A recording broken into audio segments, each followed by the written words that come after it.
Welcome, ladies and gentlemen, to my channel. I'm Ben. Tonight, we step into a chilling case of loyalty twisted into tragedy, where in the dead of night, a man drove his taxi toward Bach Hoa Village, only to vanish under circumstances that left behind more questions than answers. The river barely rippled. In the late afternoon light, the broad waterway by Fengba Port in Heikou Town, Guangxi City, Hubei Province, looked calm enough to swallow secrets, flat, green, and glinting like hammered glass. A lone fisherman pushed his small boat toward the center, the way he had done countless times, expecting another ordinary cast, another net, another quiet day. What drifted into view instead was a long, dark bundle rocking on the surface, the kind of shape that refuses to be just driftwood. He eased closer, the air sharp with the sour, sweet scent of river weeds and something heavier. The bundle was a large fabric sack soaked and stained, its outline disturbingly human: head, shoulder, the slope of a back. Rural custom often has working people break at midday for a short meal and rest, and he had done the same. It was only when he returned to the water in the early afternoon that the shape had appeared. He did not try to pull it aboard. He did what modern caution and common sense have taught. Within half an hour, criminal investigators arrived and looped a rope around the sack to draw it gently to shore, careful not to tear fabric or scrape away trace evidence. The forensic team followed. When they cut bindings and opened the wet mouth of the bag, the scene confirmed what the fisherman had feared. The body inside, bound hand and foot, neck wrapped with rope, had already started to bloat and slip into the waxy stage decomposition experts call glove, a detail as clinical as it is unsettling. Examination gave the first profile. The victim was male, about 40 years old. His height measured roughly 1.78 meters, about 5'10" in American measure. He wore a gray patterned shirt, dark brown trousers, and shoes. The wounds told their own cruel story. Dozens of sharp force injuries cut across the right cheek, neck, chest, and abdomen, with additional punctures on the right thigh and knee. Forensic timing suggested he had died a little more than 2 days earlier. There was no wallet, no phone, no papers, nothing that could anchor a name to the dead. The sack and the binding implied intent and planning. The riverbank here was almost certainly not the killing ground. Someone had brought him from elsewhere, packaged him for the water, and trusted the current to erase the rest. Geography complicated everything.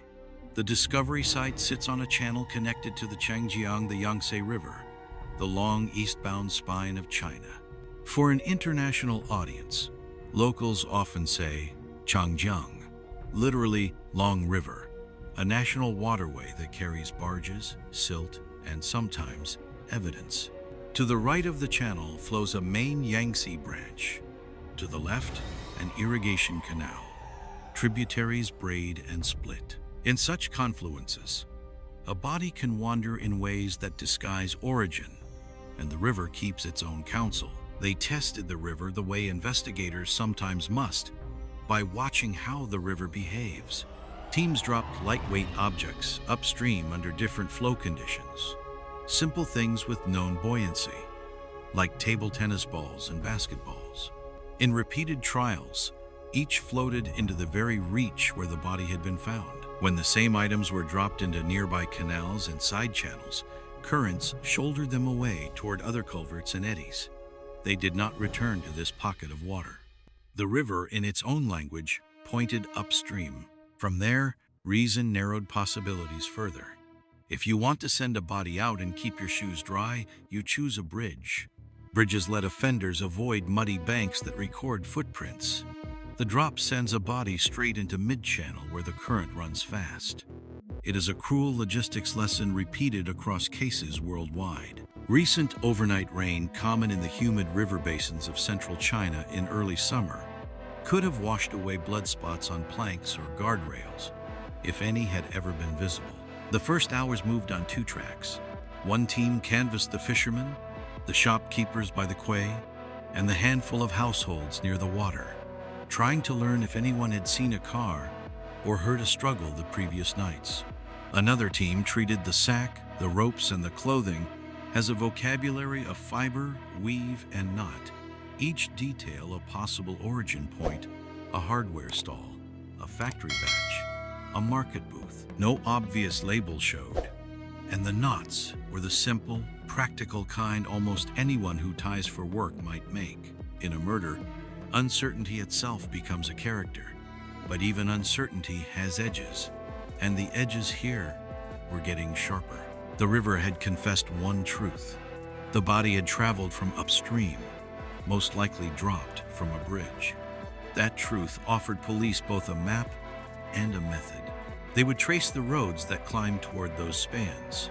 They would stand beneath concrete and steel in the quiet past midnight and try to see what someone else had seen.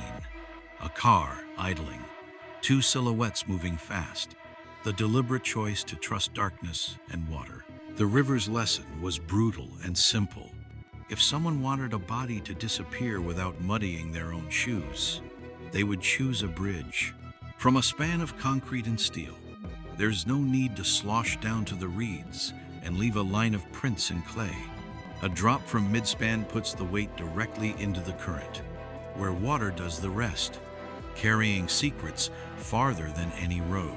Along the Yangtze Basin, summer nights often bring brief, hard rain enough to tap on corrugated roofs, enough to wash a narrow smear of blood from a guardrail. If there had been stains, the storm before dawn on the 11th and the showers late on the same night could have rinsed them away. On the shore, the body still had no name, no phone, no wallet, no papers tucked in a back pocket to tell a story. It left investigators with the strangest paradox: a crime meticulous enough to bind and bag a corpse, yet careless enough to trust that a river would be an accomplice. With no identity to anchor the case, the work split, as it often does, into two deliberate lines. One team combed the banks and the neighboring lanes, knocking on doors in hamlets where dogs bark before people answer, asking fishermen and shopkeepers, and the old men who sit where shade is deepest. If they had noticed a car lingering on the bridge or voices raised in the night. The other team vanished into offices and screens, feeding scraps of description into internal networks that link precincts, drafting bulletins to nearby departments, and cross-checking the roles of the newly missing. A lead arrived almost at once, thin but urgent. A family named Liang reported that their son had been gone for more than 2 days. He hunted small game in the hills, they said. Between checks on his snares, he cut firewood and carried bundles out on his back. He was the steady sort, stubborn about routine. He usually returned every 1 or 2 days. Now his phone rang without answer. Alarm rose from worry to fear, and the family filed the paperwork that turns grief into a case number. Searchers hiked into the woods, moving in lines, calling his name into the green. Within half a day, they found his scattered things: the dull glint of a sprung snare, the worn handle of a knife. Then, at the foot of a steep slope, they found the man himself, alive, barely. He was dehydrated, weak with hunger, both legs likely broken from a fall, his phone lost in the tumble. He had not called because he could not. The rescue ended in relief and in an apology to the river. This was coincidence, not connection. The corpse in the sack belonged to someone else. That someone else surfaced in the databases with a grim click. A driver, surnamed Shu. His family had reported him missing after a routine evening run on the 10th. He left, as he always did, to work the roads in and around Heku town and did not come home. The forensic estimate from the riverbank death a little more than 2 days before discovery fit the window. Late on the night of the 10th, or in the narrow hours of the 11th, something had gone very wrong. There was a complication no algorithm could resolve. The missing person form, filled out by his wife, said Shu had left home wearing black. The man in the sack had been found in a patterned gray shirt and dark brown trousers. Clothing is fickle evidence. Drivers carry spares, borrow jackets, change shirts when summer nights turn humid. But a mismatch is still a mismatch. There was only one way to narrow uncertainty: talk to the family, and see what grief would reveal. At the Shu home, only his younger brother and parents were in. The wife was at work. The 3 children were at school. The brother's account was as spare as good steel. On the evening of the 10th, Shu left to drive and did not return. The next morning, a little past 10, the brother began to look for him, checking the usual stops. The favored pullovers where drivers wait for a fare. The places where routine becomes habit. Nothing. After lunch, he tried again, making the rounds with a sinking stomach. Still, nothing. So the family did what families do when a person vanishes. They filed the report and waited for the phone to ring. It did, in an awful way. Investigators showed them photographs from the riverbank angles of the face, the outline of the body, a close shot of the teeth. The brother did not need to see more than a glance. The set of the jaw was right, he said. The posture and the teeth matched. He recognized the shirt too, a patterned gray the family had bought for a birthday the year before. He knew it because he had paid for it. The wife, when reached, said no. She was certain the dead man was not her husband. She insisted he had left the house in black, and the man in the picture was dressed otherwise. She said the face did not look like him. There are domestic reasons for denial anger, secrets, the cold calculations of inheritance, and there are human ones. Shock makes the mind refuse. Love edits reality right up to the edge of the autopsy table. Police did not argue. They asked the parents for a blood sample. The answer returned in a little more than a day, as clear as lab work can make it. The DNA profile from the river matched the family. The dead man was Shu Ming, roughly 40 years old, a taxi driver by trade. He had been married for about 15 years and had 3 children, 1 daughter, in the hard final stretch of high school. Twin boys still young enough to run home in a pack after class. He was, by the accounts that matter, a quiet worker and a provider. On the 13th, he came home as a story. The river washed ashore. The contradiction did not end with the lab report. It deepened. Why had the wife been so adamant? Investigators did not leap to the easy suspicion that spouses sometimes deserve. They put her denial in the notebook and kept moving, widening the map outward from identity toward the hours that led to death. Somewhere between early evening on the 10th and the wet night that followed, someone had climbed into Shu Ming's car. Somewhere along the line, the car had left the bright, watched roads, and slipped into streets where no camera kept score. Somewhere near a bridge, a bag had been knotted, a length of rope looped, and river water had struck a face like cold glass. The logic of the case settled into a new shape. With a name, they could trace the driver's habits, where he waited for fares, whether he took long rides beyond town or stuck to short, familiar loops, whether he preferred well-lit stands or the quiet edges, where a soft honk and a wave could mean work. They could reconstruct, minute by minute, which roads he followed on the 10th. Phones ping off towers, lenses remember, and yet the most haunting fact remained unchanged: a sack in the river, bound and heavy, a murder that might have been planned or might have been frantic and sloppy, but in either case had trusted darkness and water to be allies. That trust had failed. The river had given him back. The work of grief is private. The work of proof is not.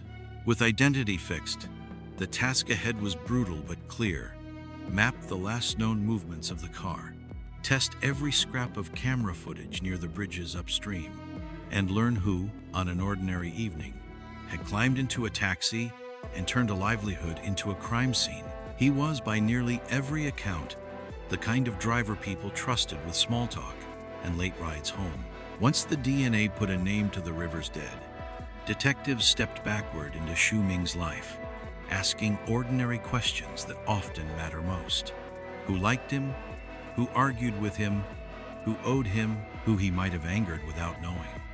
The answers came back plain. He was quiet, steady, the sort of man other drivers described as honest and hard-working words that can sound like filler until they are all a family has left. On some evenings he sat with colleagues over mahjong, the clack of bone-white tiles mixing with tea steam and neighborhood noise. For those unfamiliar, mahjong in many parts of China is a social tile game, as common as cards in American backyards. Wagers are often symbolic. Shu played for 1 or 2 yuan a hand, roughly the cost of a few US cents, small enough to mark camaraderie more than risk. No one remembered debts, shouting matches, or the kind of humiliation that festers into violence. If detectives were going to find a motive, they would have to look further back. There was, as it turned out, an old wound with a clear date. Around 15 years earlier, on his wedding day, Shu had been attacked by his wife's former boyfriend, a single slash with a knife, in a room full of guests and music. The cut landed high and to the side, biting into his upper arm rather than anything vital. Shu did not press charges. He signed a letter of forgiveness. The man still served a 3-year term for intentional injury, but received a lighter sentence than he might have. And when he was released, he came to Shu to apologize over a meal and a bottle. Time marched. The men went their separate ways. When police checked, the ex-boyfriend was living and working in Beijing on the night of the murder, not back in Hekou Town. His alibi held. That old story, lurid as it sounded, was not the story they were chasing now. Shu's professional life offered more to map. He ran what Americans might recognize as a hybrid between a licensed taxi and an independent car. The vehicle belonged to him, but he operated under a company's brand and paid a monthly fee for the privilege. It gave him freedom to set his own rhythms and routes. It also meant the car painted a bright yellow that shouted across traffic by day and burned under street lamps by night was conspicuous. When Shu vanished, the car vanished too. The evening timeline began with something domestic and ordinary. A little after 7 in the evening on the 10th, his wife called and told him to come home for dinner. He answered, said he would be back soon. That exchange placed him alive and at work near dusk. Minutes later, at about 7:16 in the evening, a roadside camera in the Lijiafang area of Huangshi caught his yellow taxi sliding through its frame. What followed was a loop familiar to anyone who has drifted through a small city at shift's end, toward Jialuan Lake, past the train station, over an overpass, then a turnaround and a return along the same route. The car pulled back to Lijiafang around 7:53 in the evening. Nothing in that pattern rang an alarm. If anything, it looked like a short fare out and an easy return to a favored waiting spot. And then the car fell off the grid. The next sighting never came. The reason was not magic, but coverage. In 2012, the lattice of public cameras in certain neighborhoods still had gaps, pockets of side streets and feeder lanes where lenses did not watch. If Shu turned left instead of right, if he ducked along a quiet road where shop owners kept their own small cameras pointed at doors rather than curbs, the city's official eye could simply have missed him. Back at home, the minutes had a different texture. When it grew late after 9 in the evening, his wife called again. No answer. She sent a message, 3 short words in Vietnamese that meant long distance run. The kind of phrase a driver might use to say he had taken an out-town fare. The reply she received felt wrong even before the truth made it monstrous. Shu rarely texted, she said. He preferred to pick up calls. He did not usually drive long routes at night. He was not a wizard with navigation apps or a man who liked unfamiliar highways after dark. Still, the message, as bare and unhelpful as it was, bought whoever held the phone a little time. Wives who think their husbands are on the road tend to wait another hour before they call the police. Detectives later marked that window on a whiteboard with a dry erase pen. From 7:53 in the evening, when the car came back to Lijiafang, to a little after 9, when the odd message went out from Shu's phone. Somewhere in those 70 or so minutes, the ordinary shifted. Somewhere in that hour and a fraction, a passenger became a threat, or a plan on paper became something wet and loud in a moving car. With no GPS unit aboard and no clean line of camera pings, the work reverted to shoe leather and persistence. Officers widened their net from public lenses to private ones, Shopfront DVRs, a homeowner's doorbell view, the blurry black and white feed above a mahjong parlor's entryway that sometimes shows more street than guests. They asked for copies. They waited for downloads. They walked the route they believed Shu had taken, and then the one he might have taken if a fare had pointed and said, "Turn here." The portrait that emerged from the ground up was less about motive than about opportunity. Shu did not have enemies who stalked him across years. He did not gamble away large sums. He did not storm out of his house angry. He took a phone call from his wife, promised dinner, and, as far as any camera could prove, drove a circle large enough to be boring, which means if the case was moving toward robbery and murder, as some detectives were beginning to suspect, the killers had likely been strangers who climbed into a bright yellow car because they needed money, or a ride, or both. They would have needed to control a driver in a confined space where a single scream could carry out an open window. They would have needed to leave that space without attracting attention. And if they had chosen a bridge for the river's work later, they had probably chosen a quiet stretch of road before that to start the job. The past, when it mattered here, did not speak of old feuds, but of a man's habit of doing the simple thing. He ferried short. Local fairs, the kind where you learn every crack in the pavement and every swing of the traffic light. He wore what was comfortable.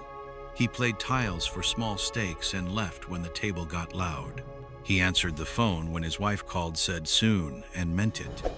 The simplest stories are sometimes the ones criminals target, because simple is predictable. On the 10th, predictability made Shu Ming visible. Visibility made him a mark. And somewhere after 7:53 in the evening, a decision in the dark rewrote a family's life. Behind the scenes, an unglamorous truth guided the search. Phones are liars when someone else holds them, but they still leave traces. Cameras miss, but when overlapping angles exist, they can be stitched together. A bright car in a city with many quiet streets is still a bright car. Piece by piece, the detectives would extend their grid from Lijiafeng outward, looking for the next frame where yellow cut across gray, and then the frame after that. They would find it on a road leading toward a bridge where secrets fall fast and the current rarely forgives. They went back to the grid and searched where the state's lenses could not see. Shopfront DVRs, apartment stoops, the grainy eye above a loading bay. In the Lijiafeng neighborhood, a warren of feeder lanes, one private camera caught the yellow taxi at about 8:02 in the evening, easing off the main road and slipping into a narrow street that pointed toward Haikou. For anyone outside China, many county-level towns in 2012 still had patchy public surveillance. Haikou's quieter blocks were the kind of places where the only cameras belonged to a grocer counting till money, not the city. If Shu Ming's car kept going into that dark, the official record would vanish. And for a while it did. The message that came just after 9 in the evening did not sound like him. Long distance run, 3 clipped words from his phone to his wife. It bought someone time, but it cost them secrecy. Telephones are poor liars. They leave traces on the air. Investigators pulled tower logs and triangulated the last burst of data from the handset. The signal mapped not to a highway or a toll plaza, but to Bach Hoa Village, literally, 100 flowers. A small settlement on Haikou's edge, thinly populated, the kind of place where a dog's bark carries farther than a siren. The phone went dark there. If the car was a mobile crime scene, Bach Hoa was where it paused long enough for a murderer to decide what came next. Geography answered that question with brutal simplicity. The nearest major span from Bach Hoa is a local fixture everyone calls the Triangle Bridge concrete. Railings chest high, set over a living arm of the Yangtze. A bridge offers advantages to a killer that the land does not. No mud to record a footprint, no reeds to snag fabric, a mid-channel drop that puts a heavy bundle straight into fast water. The theory, cold as it felt, fit the river's earlier lesson, so detectives drew a smaller box on their map. Bach Hoa to Triangle Bridge to the pocket of water where the fishermen had phoned in the sack. Near midnight, A public camera answered. At 47 minutes past midnight on the 11th, a traffic lens close to the Triangle Bridge caught the yellow taxi ghosting through its frame. The feed did not cover mid-span. It showed only the approach in, up, gone. 40 minutes later, at about 1:27 in the morning, the same color and silhouette slipped back toward the bridge again. If a body had been thrown, it could have been during that blank stretch. But could is not was. And the river had already taught the team to be careful with the difference. They watched the road, minute by minute, counting headlights the pedestrian way. 1, 2, pause, then another pair sweeping past. The bridge never goes fully still, even late. Freight moves at night, and so do the restless. Yet patterns thin. Between 1:07 and 1:21 in the morning, the approach lane went empty. No cars cresting, no scooters winding through, nothing. 14 long minutes of nobody. The kind of lull a cautious killer would wait for. Hands on a railing, breath white in the damp air. The team widened the net one more time, walking the short run from Bach Hoa to the bridge and back, knocking on doors. In 2012, Bach Hoa had no municipal cameras, but industry did. A fertilizer plant on the village's edge kept its own watch. The guard waved them into a cramped office that smelled of dust and cheap cigarettes, and they scrolled. On the night feed, 2 bright beads slid across a dark field, side by side at speed. At first glance, the twin lights read like a car's high beams. Frame by frame, the truth separated. 2 motorcycles running in formation, pace-matched, dropping off the road that curls toward the bridge and nose, in nosing into the village. They were gone less than 3 minutes before they shot back the way they came. If you work long enough on robberies that turned bloody, you learn to respect how criminals move together. 2 bikes fly under the radar where 1 car cannot. They split roles without speaking. 1 to scout, 1 to carry. They can hug the curb when a patrol passes and scatter if someone shouts. The fertilizer plant's clip looked like that kind of work, purposeful in, purposeful out. The speed of people doing a thing they have practiced before. Investigators wrote 2 riders on the board and circled it twice. Back at Shu's home, grief sharpened into anger and then into memory. The family told detectives about an old friction that had nothing to do with weddings or jealous men. A few months earlier, a pack of 3 or 4 young toughs had begun skimming money from drivers at informal stands, protection fees, paid in small daily bites to keep the peace. Shu was not a man to make speeches, but he had told them plain. He did not take long runs. His routes were short and local. He did not earn enough on an ordinary day to feed someone else's habit. He offered 5 yuan, a sum that, for an international audience, is less than $1 for the privilege of being left alone. They said it was not enough. Threats followed. They carried knives in the way some young men do when they believe a blade is a voice. They rode motorcycles. They had shouldered him on a narrow lane twice, boxed him in once, and left him with a warning that next time would hurt. It was not yet proof, but it was shape. 2 bikes at speed near Bach Hoa. In the hour, a body might have gone over a rail. A driver who refused to play by a petty crew's rules. A phone that lied and then died where a village meets a bridge. Police sketched out a working theory because cases need a spine even before they have bones. A robbery pitched as a shakedown in a quiet stretch of road. A fight in a small car that turned savage in seconds. A death that even the men who caused it had not planned for. Panic comes fast in tight spaces. So does the math of terror. Rope, a sack, a drive to where water runs deep. There was still the problem of the car. After 1:27 in the morning, it seemed to keep moving. There were no more pings to fix it. No final camera angle to catch color under a street lamp. If the killers kept the taxi, they had to ditch it somewhere, because a bright yellow vehicle draws attention the way a scream draws stares. If they abandoned it, they had to walk or ride away, which put the 2 bikes back on the board. Either way, anyone who had chosen the bridge had likely stood at the rail long enough to listen for engines and judge the gap between them. Anyone who had parked on the approach had left trace on concrete or paint, if the rain had not rinsed it clean. Investigators went back to the bridge on foot, flashlights tight to the rail, eyes close to the bolts and uprights where a hand might have steadied a weight. They searched the turnout, where a car could idle without blocking traffic, and then they searched the grass slope below for scraps stormwater might have carried down. They found nothing solid, no blood blooms small enough to have hid from the night's two rains, no fiber caught in a burr. But absence can act like a fence, and fences still guide. The dark between 1:07 and 1:21 in the morning was now more than a hunch. It was a working window. The triangle of facts grew tighter. A private camera at 8:02 in the evening in Lijiafang. A fake message from Shu's phone a little after 9. Last seen by a tower that listens over Bach Hoa.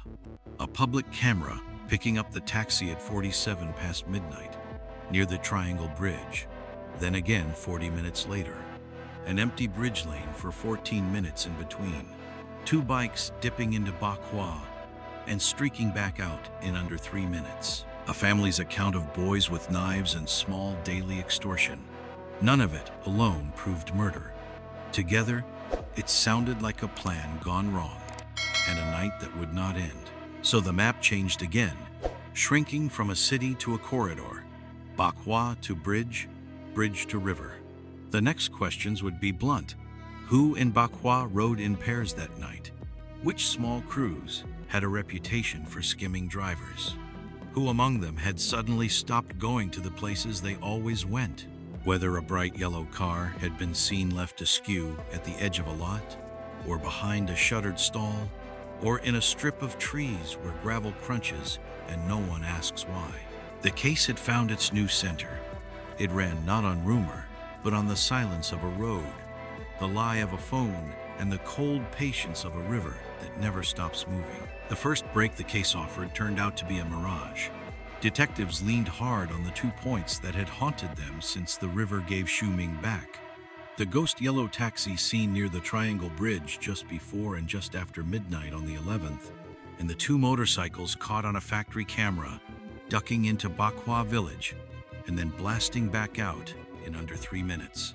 The logic wrote itself. 2 riders move quieter than 1 car, and if you plan to shake down a driver or dump a body off a bridge, a pair of bikes can thread the dark more easily than a sedan can. So they went hunting for those bikes. There is a rhythm to small Chinese towns at night that outsiders sometimes miss. Internet cafes, often called Wangba, smoky rooms lined with rows of computers, used to be the place young men went to game, chat, or just be together until the hour turned mean.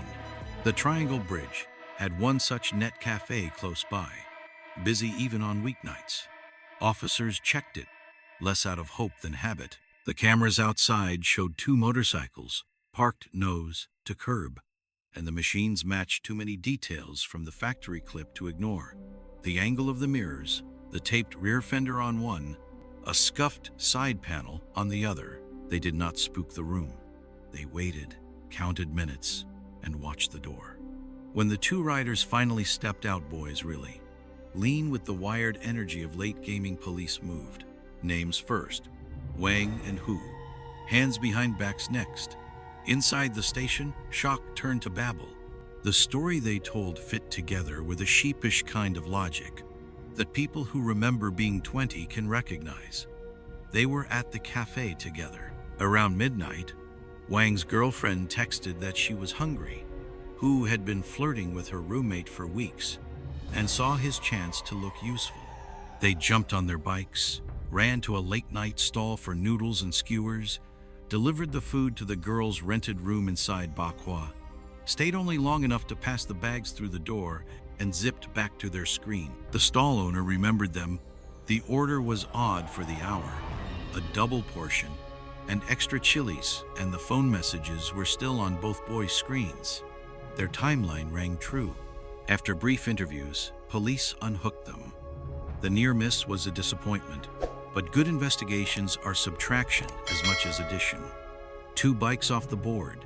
The picture grew a little clearer. With the false lead cleared, the working profile sharpened. This was not a revenge killing. All trails back to old grudges had gone cold. It looked like a robbery turned savage inside a moving car, an opportunistic crime that demanded two ugly skills: the nerve to attack a driver in close quarters, and the confidence to handle a vehicle afterward. The age band they sketched between 18 and 30 wasn't magic, just experience. The suspect would be someone who could drive, who knew the roads well enough to avoid cameras when possible, who was desperate enough for money to risk everything, and who was likely local to Heku, maybe even to Bach Hoa itself. If you need to vanish fast after midnight, you do it in streets you already know by heart. They pushed outward from the Triangle Bridge like ripples, from the bridge back toward Bach Hoa, from Bach Hoa into the feeder lanes of Heku. The team knocked on doors and asked the same plain question: who was out late on the night of the 10th and the first hours of the 11th?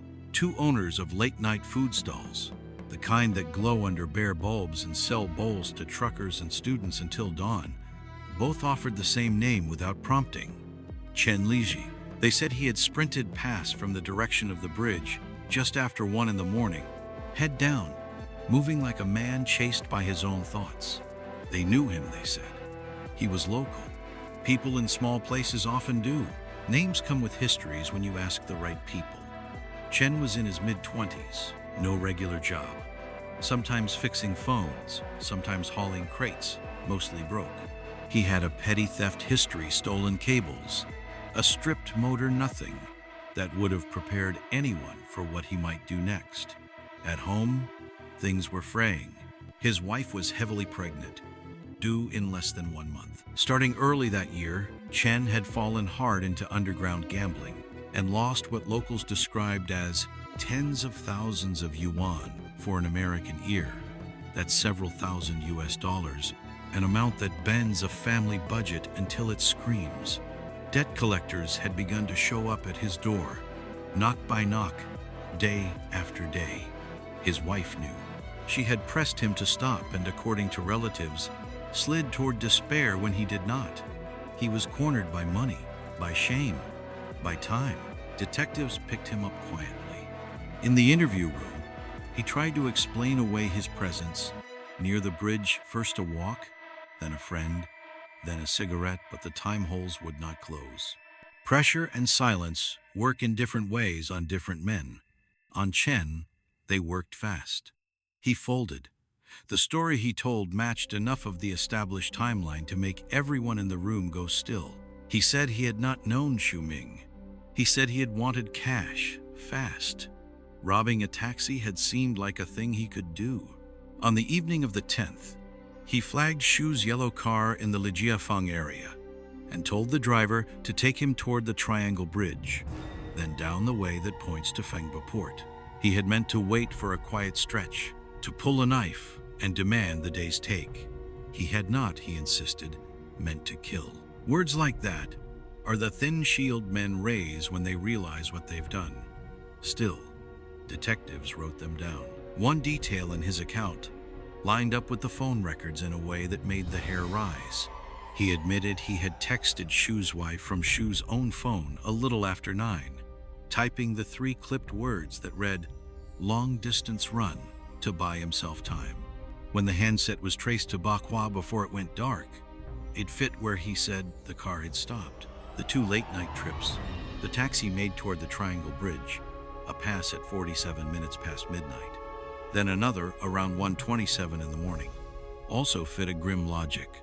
The first approach to watch the traffic thin.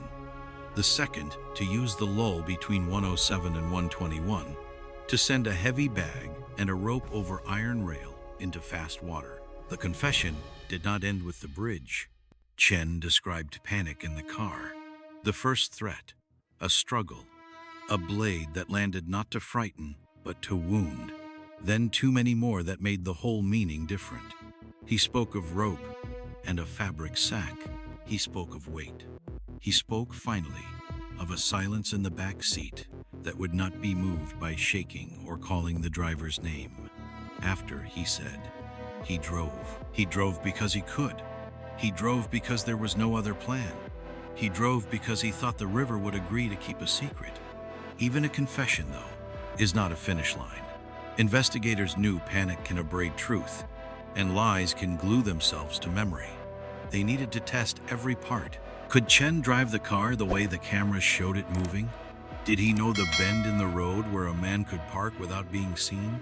Could he tie the knots the forensic team had untied by the riverbank when he led them through his steps up the approach, counting engines in the dark, gripping the rail with both hands while night sweat made his palms slick?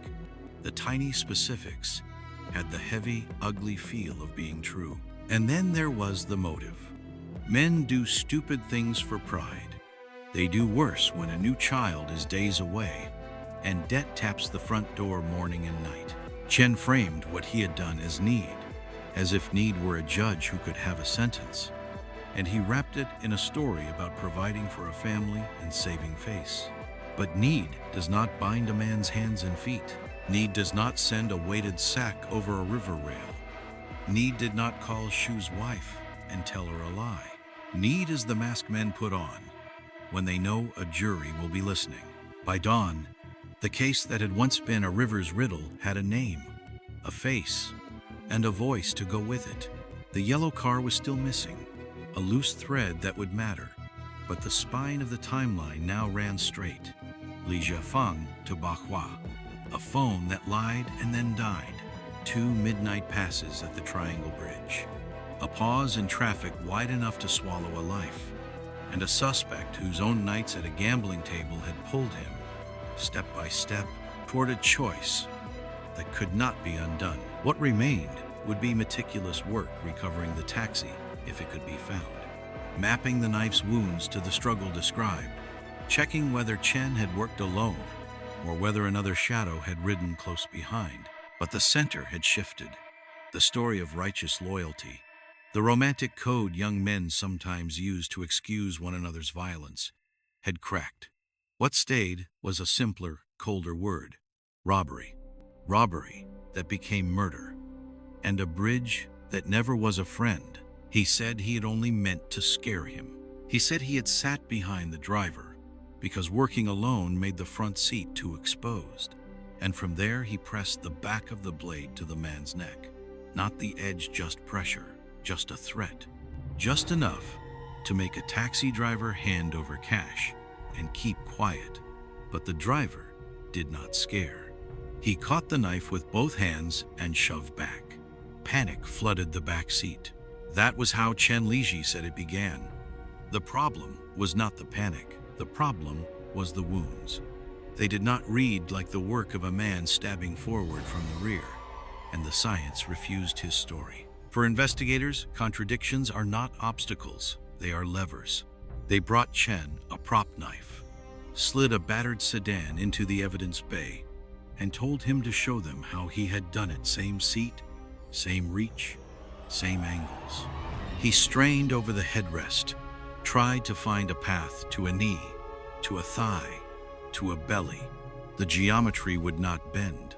Minutes piled into frustration.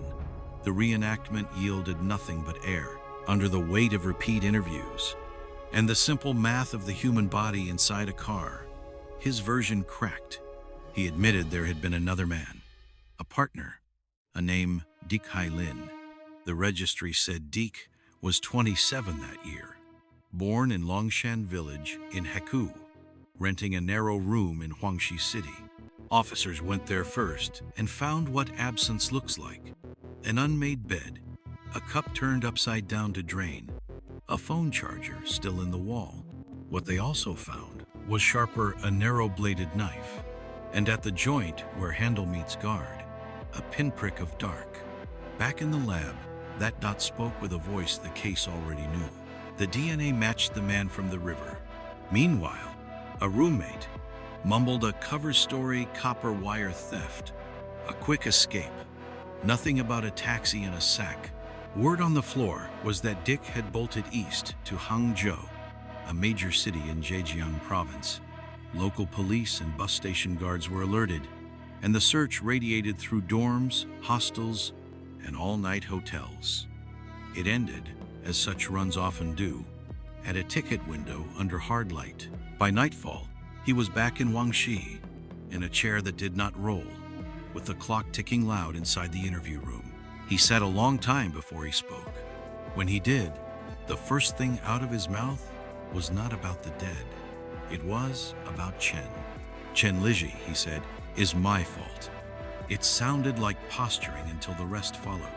If he had refused the plan on the night of the 10th, if he had said no, the way a decent friend sometimes must, then none of what came after would have happened.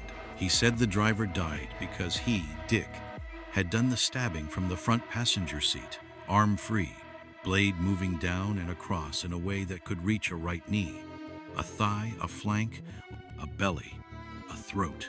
It was a confession that fit the pathology like a key fits a lock, and for the first time the cuts mapped onto the seats. There was more to the bond than a plan hatched in a small town. The two had known each other since middle school, more than a decade of the kind of proximity that makes a single bad idea feel like a promise you cannot break. Years earlier, when Dick practiced for a driver's test, Chen had rented a car to help him learn in loops around quiet streets. Overconfident one night, Dick took the wheel onto a real road and clipped a motorcyclist. The rider went down hard. Dick had no license. Trouble would have been automatic and severe. Chen stepped forward and took the hit, his name on the form, his money and the compensation, because that was what righteous loyalty looked like to young men raised to believe the word means something you can touch. Ever since, Dick said, he had felt he owed a debt. Debts get paid, even when the currency is ruin. When detectives laid what they knew against what each man said, a sequence took shape. It begins with a hand waved from the roadside, a man in a jacket flagging the yellow taxi, a brief bargain over fare, 2 passengers entering, Dick up front, Chen directly behind the driver. That arrangement would have felt ordinary to any cabbie. The route slid toward the Triangle Bridge, then kinked off into a smaller road that locals take toward Fangba Port when streets thin and air goes damp. At a T-junction, Chen from the back gestured right for a quiet lane while palming the knife. Dick, in the open of the passenger seat, began rattling through the glove box and side pocket for cash. A robbery in a confined space is a countdown. It started now. When the driver braked to let them out, Chen pressed steel to skin and issued the line men think sounds like control: hand over the money and walk away. The driver shoved backward. The knife flashed. In the brief chaos that followed, the blade skittered forward into the front seat. Deke snatched it and drove it hard again and again down into thighs and knee, across the belly, up toward the neck strokes that clinch why those wounds could not have come from the rear. When the car went quiet, the phone in the driver's pocket did not. Rings sharpened the air. On the screen, a name: the wife. Chen told Dick to not answer, to text back the lie long-distance run, the same 3 clipped words that had bought them time earlier that night. The handset went dark after that. The cleanup began. Shirts stripped off as rags, streaks wiped from vinyl and plastic, smears from handles, switchgear, seat backs. Then the car rolled for the bridge again and again, circling while they counted headlights. The river waits, but it does not wait forever. Neither do men. Even their denials had a nervous kind of logic. Each man said he had been the one with the blade. Each tried to carry the full weight of murder as if that were the nobler choice. It was not romance. It was strategy with the wrong mask on. By admitting to the stabbing alone, each tried to spare the other the death that courts sometimes choose in cases like this. But the facts refused to split cleanly. The phone traced to Bach Hoa Village after just past 9 in the evening said the handset and the car had paused there. The traffic camera near the Triangle Bridge said the yellow taxi twice slid into its field, once just before 1 in the morning, once roughly 40 minutes later, long enough to wait out the thin stretch between 107 and 120, one when no vehicles crossed. Those moments turned out to be the space a pair of men needed to heave a bag and a stone over iron rail into fast water and believe darkness would erase what water could not. What changed with Deitch's arrest was not only the story, but its center of gravity.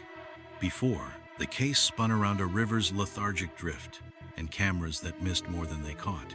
Now it turned on a friendship bent into a weapon. Niyahi, righteous loyalty, can give a man courage to return a lost wallet. It can also give him the excuse he needs to climb into a bright yellow car and mistake a knife for a solution. Dick framed his guilt as debt. Chen had framed his need as desperation gambling losses. A pregnant wife due in less than 1 month. Collectors knocking with voices that snap at the night. The two together became an arithmetic that always sums to blood. The work ahead was still the ugly, meticulous kind that trials demand. Mapping the blade's paths to the driver's wounds. Proving who tied which knot in the rope and who pulled the sack tight. Verifying whether the yellow taxi was dumped where the river makes a pocket or driven farther and stripped. Testing Deitch's claim that the stab work was his by making him walk the approach to the bridge and count engines in the dark. But the lie at the beginning had been evicted from the case. Forensic truth had replaced it. Wounds from the front, not the rear. A partner, not a lone actor. A murder born less of vendetta than of cornered, clumsy greed. The river had returned a body. The interviews returned a heart of the matter. What remains most haunting is not the timeline board or the map, with its dotted line from Lijiafang to Bach Hoa to the Triangle Bridge. It is the moment each man decided that loyalty required silence and action instead of refusal and help. In small places, and in large ones too, that is the kind of mistake that keeps happening. Late at night, when a phone rings and a friend asks for the sort of favor you do not survive. He told them he'd only meant to frighten the driver, that he pressed the dull spine of the knife to a neck and said the linemen think sounds like control hand over the money and walk away. But the wounds on the body told a different story. They were the kind of cuts you make from the front seat with a free arm, not the awkward jabs a man could reach from behind. The pathology quietly erased his claim. Detectives didn't argue. They made him demonstrate in a battered sedan. Same seat, same reach, same angles. He strained over the headrest and came up with air. Under repetition and the simple geometry of a car interior, his story cracked. There had been 2 men in that taxi. There had been a partner. A name followed. And when police pulled that thread, the whole pattern of the night began to show. What emerged next was not mystery so much as method. A supermarket's private camera in Lijiafang had already caught the beginning. One jacketed man flagging the yellow car, a brief talk at the curb likely bargaining a fare, and then 2 passengers sliding in, one up front, one directly behind the driver, the car turning toward Heku. In the passenger seat sat a man named Ditch. Behind the driver sat Chen. That arrangement would have felt ordinary to any cabbie, but ordinary is the camouflage bad plans like best. The route bent past the Triangle Bridge and toward the damp roads that point to Fengba Port. At a quiet T-junction, Chen from the back gestured right quieter here while palming a knife. As Deke rifled the glove box and door pocket for cash, Chen leaned forward and pressed steel to skin. The driver's shoe shoved back. A struggle erupted in a cabin built to be small. The blade flew forward. Ditch snatched it and drove it again and again, down into the right knee and thigh, across the belly, up toward the throat. Forensic logic clicked. Those are wounds a front seat assailant can reach in an instant. Both men would later fight to claim the stabbing as their own, a twisted performance of righteous loyalty, as if taking the whole blame were a favor one friend must do for another. But the cuts had already picked a seat. Phones lie when someone else holds them, but they still leave tracks. A little after 9 that night, a short text left Shu's handset, 3 clipped words. Long distance run. His wife found it odd. He rarely texted, and he didn't drive out of town at night. Tower data later fixed the message to Bach Hoa Village on Heku's edge. The handset went dark there. That single ping turned a map into a corridor. From Lijiafang to Bach Hoa to the Triangle Bridge, the nearest span over a live arm of the Yangtze. If you plan to send a body into water without footprints or reeds to catch a sleeve, A bridge is the cold, efficient answer. Around 47 minutes past midnight on the 11th, a traffic lens near the bridge saw the taxi glide into frame. About 40 minutes later, it slid past again.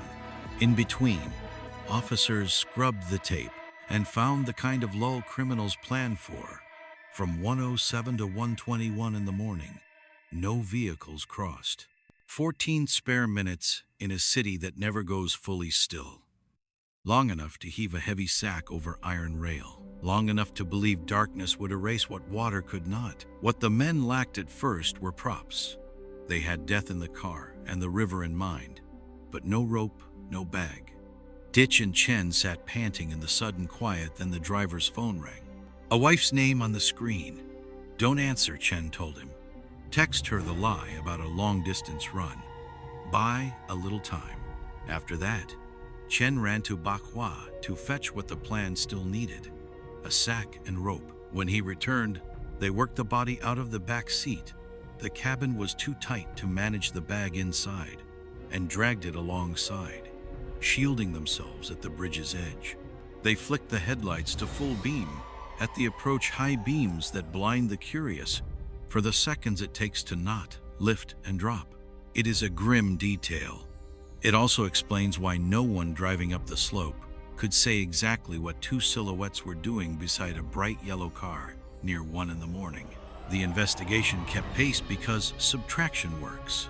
Two motorcycles had looked promising on a fertilizer plant's camera, bright twin lights sliding parallel into Bach Hoa and back out in under 3 minutes.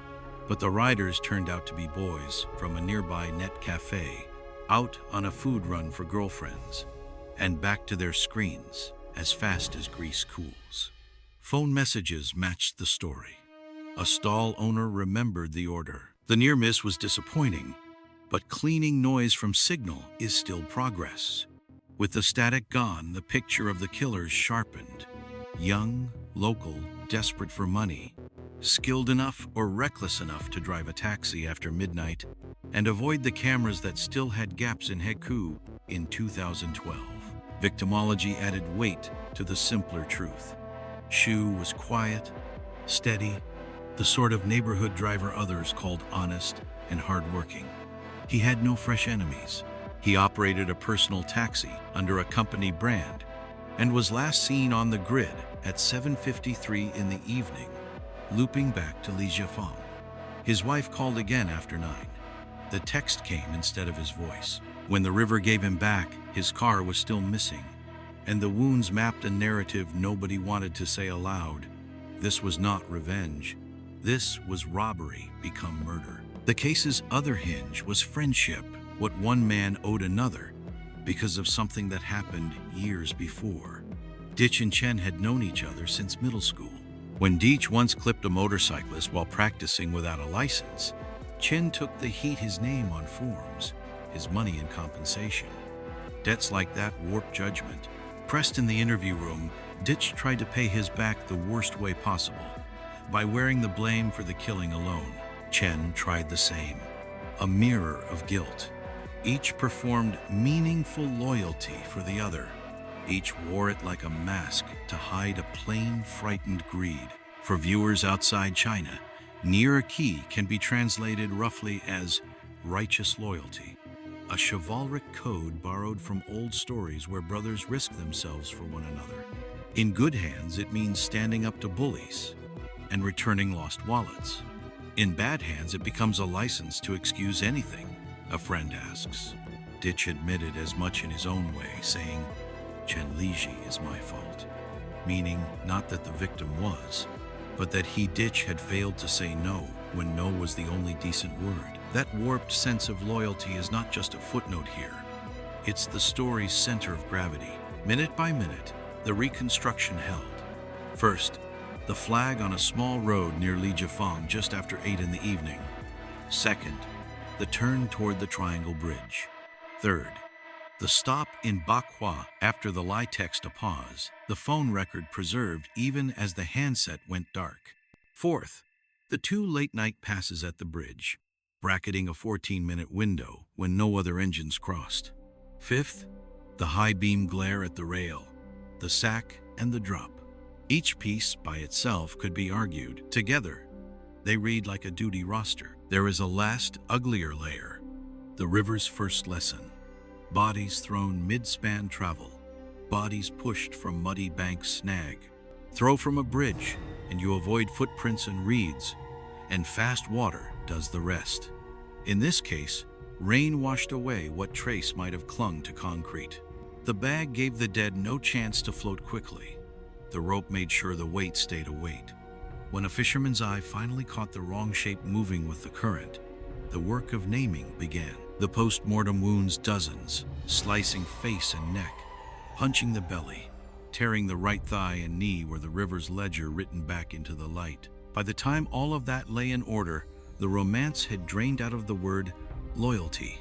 Trials care about the small, unglamorous things, whether a knot matches the one undone at a riverbank, whether a reenactment seat matches the wound map, whether a text timestamp kisses the exact moment a tower heard it, whether a camera's frame puts a yellow car where a story says it wasn't. On those terms, the case stood.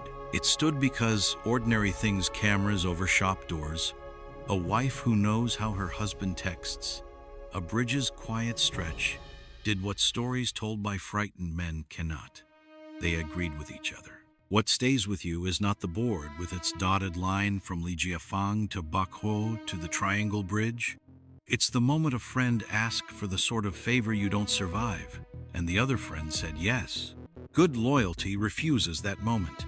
Real meaning does too. Anything else is a blade dressed in a pretty word. They thought the river would keep their secret. After the struggle, after the wipe down with shirts torn into rags, after the lie texted from a dead man's phone, long distance run, they waited until the road onto the Triangle Bridge went quiet. They slid the body into a sack, looped rope around it, and hunted up a heavy stone to make the river finish what they had started. When headlights thinned to nothing, they lifted and heaved. Weight cleared the rail.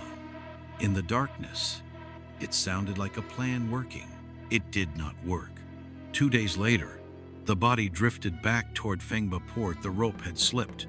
The stone dropped away, and buoyancy did what guilty men had not accounted for. The current delivered the truth to shore. A fisherman saw the wrong shape moving over green water, and the case began to speak in the open air again.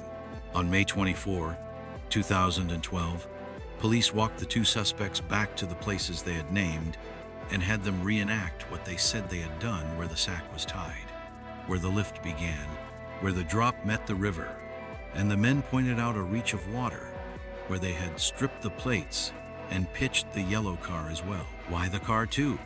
Panic plus pride. Their own hands could not unknot the fear that they had left something, a smear in a seam, a print under a handle. They thought a deep river is a solvent. Investigators later marked the spot the men showed. From there, they recovered what mattered: numbers, scattered items, and the vehicle itself from the drowned dark. A car is a loud thing to kill, even underwater. Inside the interview room, the performance changed. Chen Lishi and Dich Highland both cried. They said they were sorry. They spoke about wives and parents, and what the word later might mean, if a court would only make the sentence lighter. But sorrow is not a rope you can throw backward across a river. The apology reached no one it needed to reach. The eldest of Shuming's 3 children was fighting her way through the last hard year of high school. The twin boys were still in primary school. The family was poor enough already, and Shu had been the person who kept the house standing. After the killing, his parents could not bear to let their younger son drive for hire. The work that had fed one household now felt like a coin toss with death for another. There was, too, the matter of what all of this had been for. The night's haul, 140 yuan in cash, about 500,000 Vietnamese dong, or a couple dozen US dollars, and a phone they had not even managed to sell. A life for money that would not last a day in groceries. A car that had to be sunk to keep a lie afloat. Romance drained out of the word loyalty long before a judge spoke. In July 2013, the court handed down death sentences to both men for robbery, murder, and destruction of property. That is the dry language of a ruling, and it sits beside the other dry language of a life that dates on a school booklet: the cost of rice, the time on a shift rota, because that is what murder does. It subtracts the ordinary first. The reenactment itself mattered less as theater than as a map of small decisions. It anchored details everyone had argued about in the abstract. Yes, the men had used the bridge because a bridge leaves no mud to keep a footprint. Yes, they had switched the headlights to high beam on the approach so oncoming drivers could not watch hands knotting a rope at the rail. Yes, the road's thin lull between 107 and 121 in the morning had been a window wide enough for gravity and fear to do their part. Yes, the phone had gone dark where Bach Hoa Village meets the river. A case like this stands not because of one confession, but because ordinary fragments agree with one another until denial runs out of places to sit. There was still the story the two men tried to tell about why. Chen's version leaned on debt and despair. He had gambled away tens of thousands of yuan over months when his wife was due in less than a month, and collectors had turned knocking into a kind of metronome for the day. He called robbery need, the way some men do when they discover they are not built to face the math of their own mistakes. But need is not a blade. Need is not rope. Need is not the word your thumb types from a dead man's phone so that his wife will wait an extra hour to call the police. Deitch's explanation came wrapped in a prettier word, niahi, which he translated for officers as the kind of righteous loyalty that means taking a knife for a friend, or believing your friend would take one for you. He said that was why he had agreed to go along. He said that was why he had been willing to claim the stabbing for himself, because loyalty meant carrying a weight alone. The detectives did not challenge the vocabulary. They challenged the behavior underneath it. In old stories, loyalty is the courage to face danger with a brother. In real life, as this case reminds us, loyalty is often the courage to say no, to draw a line that keeps a friend out of a car with a rope and a sack in it. Anything else is fear in a handsome coat. For anyone outside China unfamiliar with the geography that quietly made this possible, Bach Hoa is a thinly settled village on Heku's edge, the kind of place where, in 2012, public cameras had gaps. The narrowest span over a living arm of the Yangtze is what locals call the Triangle Bridge. It is the obvious choice if your plan relies on darkness, speed, and the river's habit of carrying things away. The investigation's own river tests earlier floating balls dropped upstream to see where the current gathers had already taught the team where a bundle might travel. What the reenactment did was confirm how easily two men with a sack in a minute could mistake convenience for invisibility. By the end, there was no mystery left, only method, consequence, and grief. The license plates came up muddy. The car came up with them. The men who had leaned over the rail stood on concrete in handcuffs and watched divers surface where they had once believed water would erase. Sorrow has its place. So does anger. But the thing that lingers in this story is a smaller, colder lesson. Language is a tool, and in the wrong mouth, it builds a mask. Need, loyalty, brothers. None of those words can carry a night like this for very long. If you want a definition of loyalty that survives the bridge, it goes like this. Loyalty is bringing a friend home when he's falling apart. Loyalty is refusing to make his wife a widow and his children orphans. Loyalty is the call you make to stop something before it happens, or the shove toward a door and the words, "Not this." Loyalty that arrives with a sack and a rope and a rolling lie on a phone is not loyalty at all. It's just a story told to make a bad decision sound brave. And because criminal stories end where family stories keep going, that is where we leave it. A daughter studying with a chair empty at the table, two boys who will be older by the time the ache behind the ribs goes dull, parents who cannot look at a taxi the same way, and a bridge where, for a short stretch after 1 in the morning, the traffic thins and the river waits. They called it loyalty. Strip away the forensics and the river, and what remains at the center of this case is a word that can mean rescue or ruin depending on who is holding it. In Chinese, it is ichi yichi, often rendered righteous loyalty, the chivalric code borrowed from old stories where brothers face danger together. In English, the nearest street phrase might be ride or die. The promise sounds brave. In the wrong hands, it becomes a license. Both men tried to wear that promise like armor. In separate rooms, they each claimed the stabbing as theirs alone, as if carrying the whole murder on one back could count as paying a debt to a friend. That performance was not nobility. It was a tactic with a pretty mask. Still, it tells you what they believed loyalty required. Here is the harder truth the case underlines. Loyalty that walks without law and ethics is just a new name for excuse. If your code does not include limits, no violence, no lies, no crimes, then loyalty is a costume you put on over fear or greed. Used that way, it does not save friends. It ruins them. Set that next to the arithmetic of the night, and the word collapses. The haul was 140 yuan in cash, about 500,000 Vietnamese dong, a couple dozen US dollars, and a phone that never even made it to a pawn counter. A life cut short, a family broken, a yellow car shoved into black water to keep a lie afloat. There is no romance left in loyalty when the price tag looks like that, and the damage is not measured only in evidence bags. Xu Ming's eldest was grinding through her last year of high school. The twin boys were still in primary school. The household was already poor. Xu was the income that kept it upright. After his killing, his parents could not bear to let their younger son keep driving for hire. Work that once fed one family now felt like a coin toss with death for another. Courts speak in dry language because they must. In July 2013, both men received death sentences for robbery, murder, and destruction of property. Judgments like that sit beside other dry entries in a life: the date on a school booklet, the price of rice, the hour a phone went dark, because murder subtracts the ordinary first. The old ride-die story says you stand with a friend no matter what. This case says something smaller and braver. Sometimes the only decent word is no. No to the late-night plan. No to the knife in the glove box.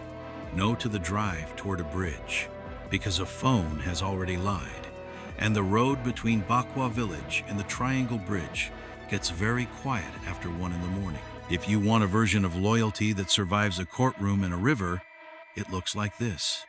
You walk a friend away from the edge instead of over it. You refuse to make his wife a widow and his children orphans.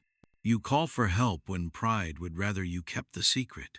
You choose the kind of courage that keeps a person alive tomorrow, instead of the kind that lets you boast about what you did last night. Chen framed his part as need gambling debt, a baby due in less than a month, collectors at the door.